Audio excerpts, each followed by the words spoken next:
Bonjour à toi, aujourd'hui dans cette vidéo, je vais te parler de la relation à l'argent qu'a le parent toxique. Comment le parent toxique voit l'argent.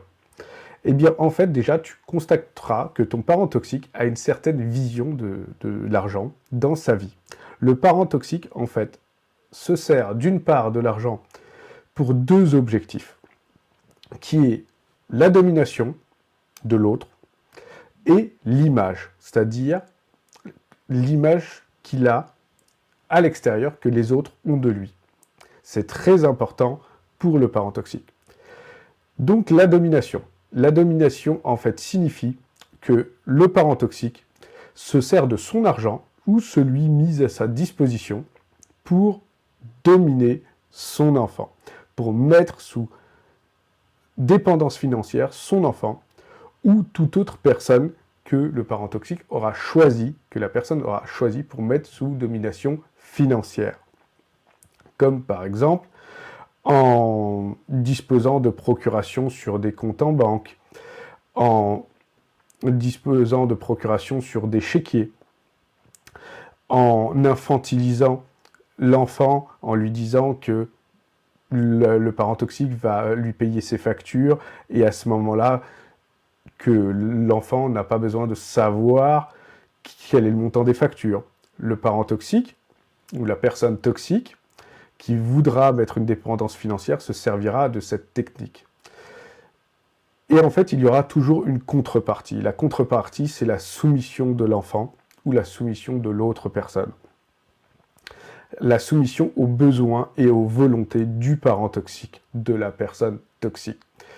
L'asservissement financier, l'asservissement par l'argent, est très important pour le parent toxique. Ça lui donne en fait un grand pouvoir de supériorité, de domination.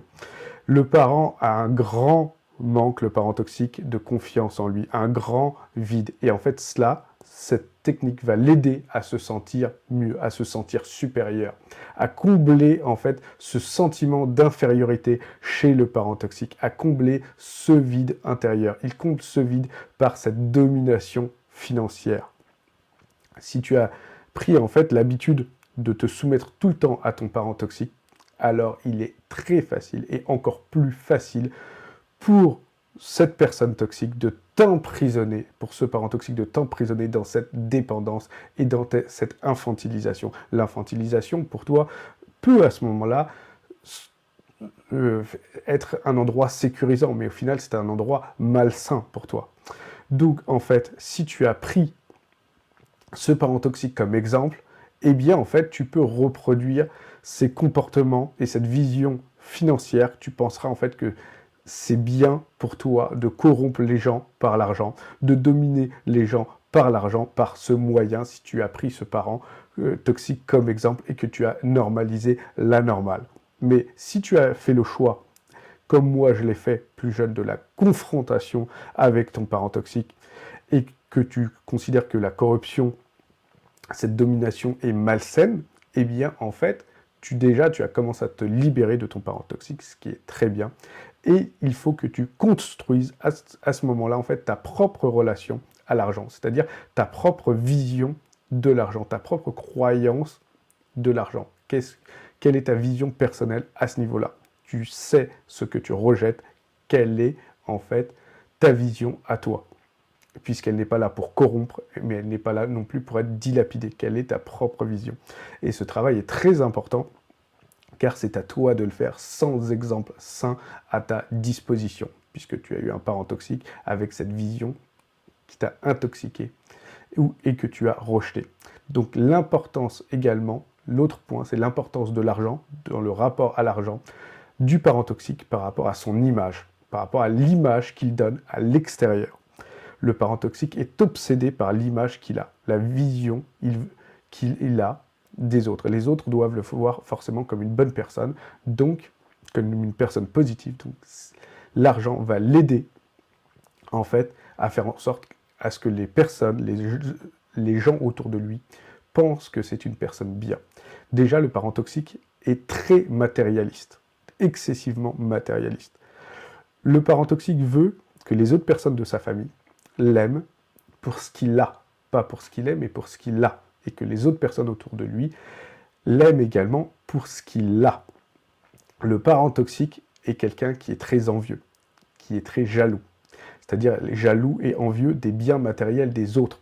Le voisin a une meilleure voiture, il sera jaloux de la voiture. Le voisin a une meilleure maison, le parent toxique sera jaloux de la maison, etc. etc. Il est toujours insatisfait, il est toujours envieux et jaloux de ce qu'a les autres. Le parent toxique également se sert de son argent et celui des autres, en fait, pour se donner de la valeur au regard de la société en général, en faisant des cadeaux excessivement chers pour avoir un merci.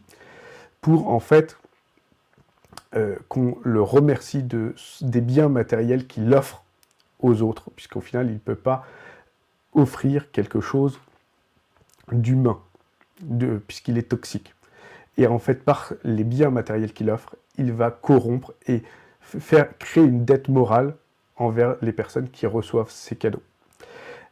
Il veut également, en fait, dans la société, faire en sorte que son image soit excessivement bien. Donc paradoxalement, tu vas constater que lorsqu'il y a un conflit avec de l'argent, entre ton parent toxique et quelqu'un d'autre, toi ou une autre personne, n'importe qui, ton parent toxique va toujours minimiser à ce moment-là ses biens et ce qu'il a. Il va se faire passer pour une personne qui a peu d'argent, qui a peu de moyens, qui a peu de position, justement, pour justement essayer de minimiser tout ce qu'il a, pour justement se victimiser si on lui demande également de l'argent. Donc c'est très paradoxalement, parce qu'il aime faire des cadeaux très coûteux, mais lorsqu'il y a un conflit financier, il se met dans une position, il fait croire qu'il a une position où il a moins d'argent. Alors qu'il peut habiter dans des très beaux quartiers, avoir des très belles maisons, des très belles voitures, ou aller dans des très bons restaurants.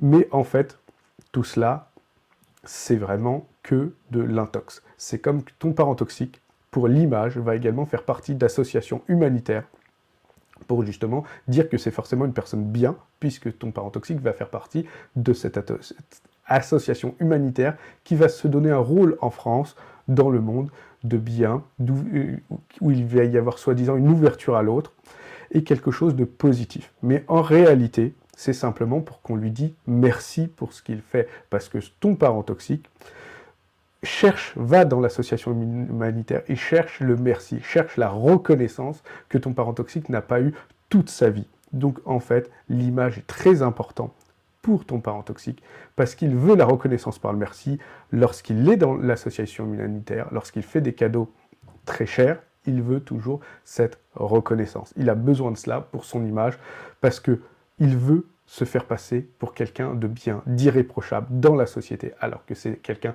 d'extrêmement toxique dans sa famille.